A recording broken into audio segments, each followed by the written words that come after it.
गांव की सास के शहरी अंदाज।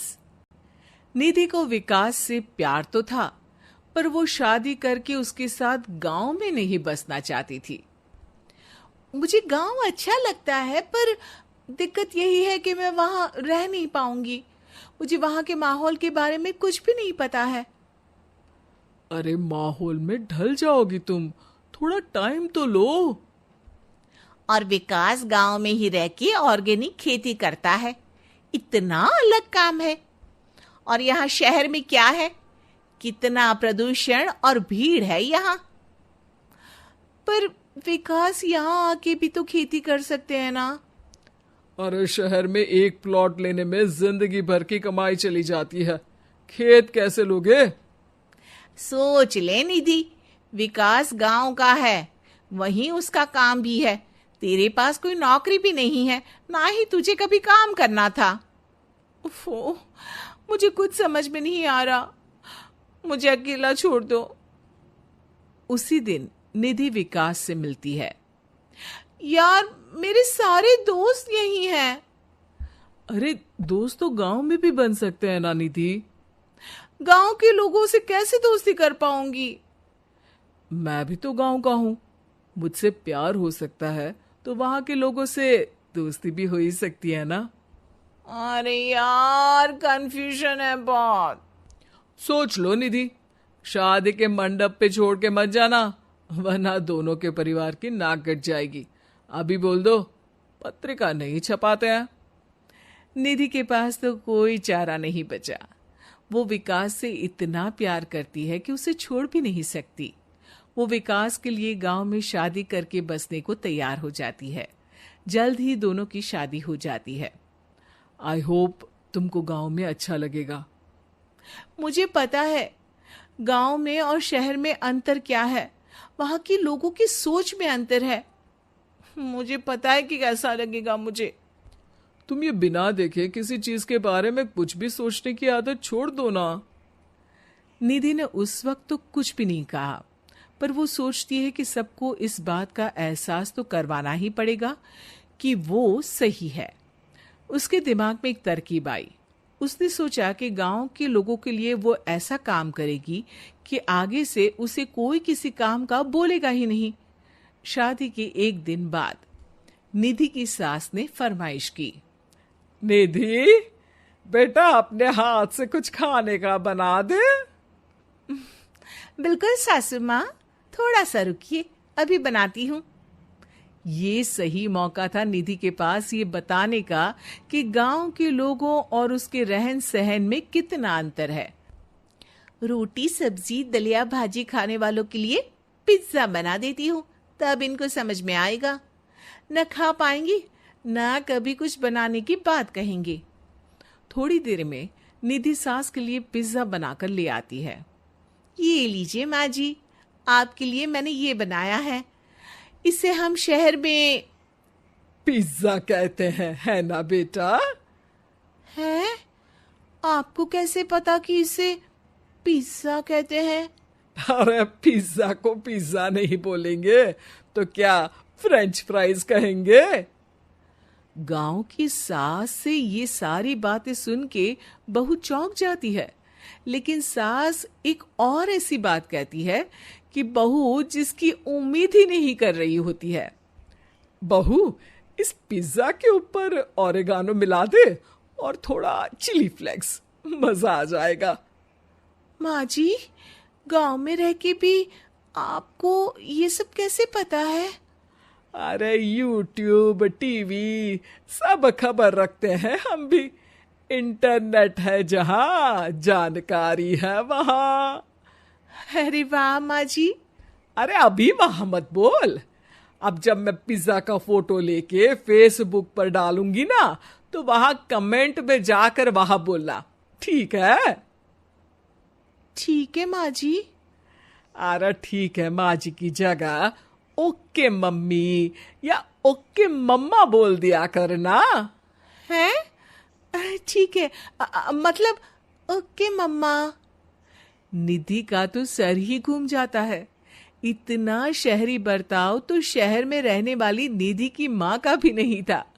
वो शाम को अपने पति से पूछती है, विकास, तुम्हारी मम्मी तो काफी कूल है यार। पिज्जा में क्या डालते हैं, फेसबुक पर क्या डालते हैं, सब कुछ पता है उन्हें तो। हमारे बड़े पापा के लड़के रहते हैं शहर में। बस उनके बच्चे आए थे गांव में गर्मी की छुट्टियां मनाने। उन्होंने माँ को एकदम शहरी बना दिया। उनका फेसबुक अकाउंट भी है, इंस्टाग्राम भी है और टिकटॉक बैंड हो गया, वरना वो भी बनाती थी। तभी सास वहां आ जाती है। अरे निधि, मैं तुझे टैग नहीं कर पा रही हूँ, जरा मेरी फ्रेंड रिक्वेस्ट एक्सेप्ट तो कर दे। निधि की गांव को लेकर जो राय थी वो अपनी सासू माँ को देख के बिल्कुल बदल जाती है। और अब निधि भी सोशल मीडिया पे अपनी सास के साथ लाइव आती है और कमेंट बाजी भी करती है, ताकि सबको पता चले कि गांव में रह के भी उसका जीवन शहर जैसा ही है और उसके आसपास के लोगों के अंदाज भी एकदम शहरी है। क्या करूं, मैं इतनी सुंदर हूं तो। श्रीवास्तव मौसी का जब बेटा हुआ था, उन्होंने तभी ठान लिया था कि अपने बेटे के लिए सबसे सुंदर लड़की का हाथ मांग कर लाएंगी। श्रीवास्तव मौसी को भी बचपन से हीरोइन बन के रहने का बड़ा शौक था, तो बहू भी उनको हीरोइन जैसी ही चाहिए थी। एक दिन उन्होंने मिस गाजियाबाद डिम्पल से उसकी शादी करवा दी। यहाँ बस एक ही दिक्कत थी, डिम्पल को फेस मास्क बनाना तो आता था, पर आटा गूंथना नहीं आता था। बातें तो पक्की पक्की करती थी, पर रोटियां कच्ची पक्की बनाती थी। कमला बहन, मानना पड़ेगा, आप शहर की सबसे सुंदर लड़की को ब्याह कर ले आई है अपने बेटे के लिए। अब इसमें हमने तो कुछ नहीं किया भाई साहब, सब ऊपर वाले की कृपा है। जी जी, तो क्या क्या कर लेती है आपकी बहू? सब कुछ। जाओ बेटा डिम्पल, शर्मा जी के लिए थोड़ा नाश्ता पानी बना लाओ। डिम्पल नजदीक जाकर श्रीवास्तव मौसी के कान में फुसफुसाती है, मम्मी जी, नाश्ता बनाना तो नहीं आता, सिर्फ पानी ले आओ। अरे बेटा, तुझे देखने कितने लोग आए हैं, इन सबको पानी पिलाने का ही इरादा है क्या? सुंदर हूँ इसलिए देखने आए हैं। क्या करूं, मैं इतनी सुंदर हूं तो आप ही बताओ ना, क्या करूं मैं? अरे बेटा, कुछ मत कर, खाना बनाना सीख ले बस। श्रीवास्तव मौसी के लिस्ट में सुंदरता सबसे ऊपर आती थी और उन्हें उसी का फल मिला। उनके बेटे अशोक ने एक दिन माँ से शिकायत की, माँ, कैसी बहू ढूंढ कर लाई हो? मैं शाम को थक हार कर घर लौटता हूँ तो मुझे कहती है, आज पेडिक्योर करना है, करवा दोगे? अरे जबकि दिन भर काम करके पाँव मेरे थके थे। अरे बेटा, ठीक है ना, धीरे धीरे सीख जाएगी। अरे क्या सीख जाएगी माँ, उससे कुछ भी नहीं आता। हफ्ते भर का शेड्यूल बना लिया है उसने, पेडिक्योर, हेड मसाज, मुल्तानी मिट्टी का ये वो, अरे पता नहीं क्या क्या। अरे मुझे तो नाम भी नहीं आते। देख बेटा, खाना बनाना, सब्जी काटना, ये सब सीखा जा सकता है, पर सुंदरता नहीं सीखी जा सकती। इतनी सुंदर बहू मिली है, फिर भी तू खुश नहीं है, कैसा बेटा है तू? श्रीवास्तव मौसी का मानना था कि समय रहते बहू सब सीख जाएगी, पर मिस गाजियाबाद से शादी कराने के बाद घर का जो नाम हुआ है वो जरूरी है। अरे सबकी बहू खाना बना लेती है, हमारे घर में तो काम वाली दीदी भी है, पर हमारे घर में जितनी सुंदर बहू है ना, उतनी किसी के घर में नहीं।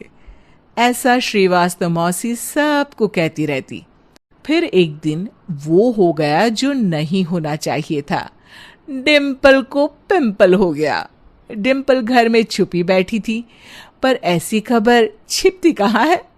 शर्मा जी घर में अपने बेटी की शादी का न्योता देने आए तो उन्होंने पूछ लिया, अरे आज आपकी बहू नहीं दिख रही? हाँ हाँ, वो ना थोड़ा काम में बिजी है, आती ही होगी। और इतने में डिम्पल सही में किसी काम से वहां आ जाती है। बस शर्मा जी की नजर पड़ जाती है डिम्पल के पिंपल पर, जो उन्हें चांद पे दाग जैसा लगता है। पूरे शहर में बात फैल जाती है कि डिम्पल को पिंपल हो गया है।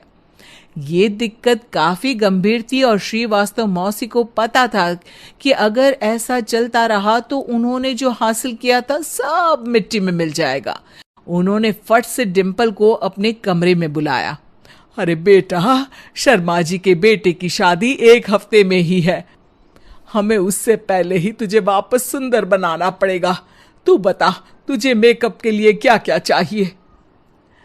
डिम्पल की दी गई लिस्ट का सामान श्रीवास्तव मौसी शाम को ही ले आती है और उसके बाद शुरू होता है डिम्पल का मेकओवर। 1 हफ्ते में सारे क्रीम्स पाउडर टेस्ट हो चुके हैं और डिम्पल और श्रीवास्तव मौसी रेडी हो जाते हैं शर्मा जी के बेटे की शादी के लिए।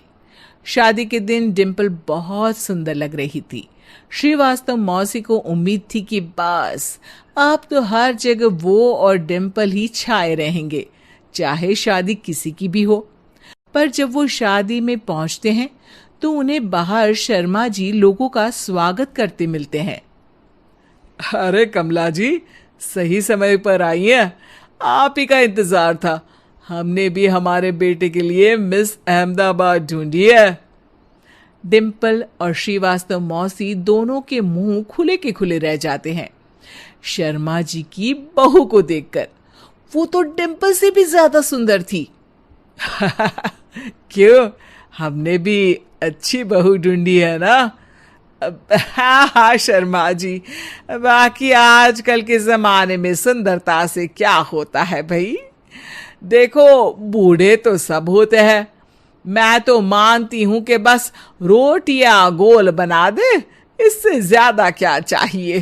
सुंदरता का क्या है, ढल जाती है, पर गुण वो हमेशा रहते हैं। अरे बाबा, इतना बड़ा ज्ञान आपको कोई गुरु भी नहीं देता जितना बड़ा ज्ञान आपको एक छोटे से पिंपल से मिल गया। अगले दिन जब अशोक डिम्पल से बात कर रहा होता है, कल शादी में मिस अहमदाबाद के बाद सब मिस गाजियाबाद यानी तुमको ही देख रहे थे। क्या करूं, मैं इतनी सुंदर हूं तो आप ही बताओ क्या करूं। क्या करूं मैं तो कहती हूं कि घर का कोई काम कर या फिर बाहर अपने लिए कोई काम ढूंढ ले। है क्या कहा माँ जी? हाँ जी, सुंदरता का क्या है। कल तूने मिस अहमदाबाद से मात खाई, आगे कोई मिस हैदराबाद आ जाएगी या मिस फैजादाबाद आ जाएगी, इसलिए काम पर ध्यान दो। हाँ। और कुछ महीनों बाद, अरे बहू, काम करने के बाद तू सुंदर नहीं, अति सुंदर हो गई है।